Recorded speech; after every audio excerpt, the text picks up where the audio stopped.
వైష్ణవి తన ఫ్రెండ్ అమ్మ లేదని, అమ్మ లేని వాళ్ళు రౌడీల్లా పెరుగుతారని, నువ్వు పెద్ద రౌడీ అని చెప్పడంతో వైష్ణవి కోపం వచ్చి ఆ నీలిమని కొడుతుంది. ఇక ఆ పాప ఏమో బోర్ని ఏడుస్తూ ఉంటే ఇంతలో టీచర్ వస్తుంది. ఆ టీచర్ వాళ్ళ రిలేటివ్ అనమాట ఈ నీలిమ. ఇక ఆ పాప ఏడవడం చూసి ఏం జరిగింది ఏంటి అని అయితే అడుగుతూ, అలాగే పాపని ఎందుకు కొట్టావు నువ్వు, నిజంగానే రౌడీలా తయారవుతున్నావు అని అయితే అంటూ ఉంటే వైష్ణవి కోపం వస్తుంది. అసలు ఏం జరిగిందో కనుక్కోకుండా నన్ను సారీ చెప్పమంటున్నారు, నాకు పనిష్మెంట్ ఇస్తానంటున్నారు, ఏంటి మీరు అనేది అంటూ ఉంటే నాకే ఎదురు తిరిగి సమాధానం చెప్తావా అని పనిష్మెంట్ ఇవ్వాలంటే ఒక రూమ్లో తీసుకొని వెళ్ళి పడేస్తుంది. ఇంతలో వరలక్ష్మి ఏమో ఛాయాని స్కూల్లో జాయిన్ చేస్తుంది. ఒక ప్యూన్ అయితే తీసుకొచ్చి క్లాస్ రూమ్లో వదిలిపెడతాడు. క్లాస్లో స్టూడెంట్స్ అందరూ షాక్ అయిపోతారు.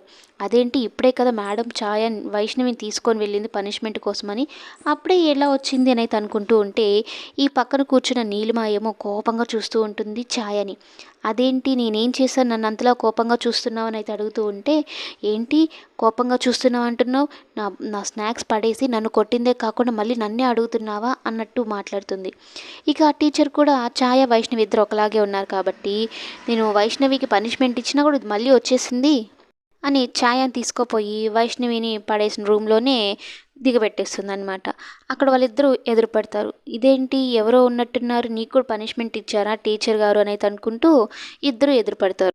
వీళ్ళిద్దరూ ఎదురుపడడం, ఒకలాగే ఉన్నామని తెలుసుకోవడం, అసలు తర్వాత మన ఇద్దరం ఎందుకు ఇలా ఉన్నాము, మన పేరెంట్స్ ఎవరు అన్నట్టు ఆరాలు తీయడం.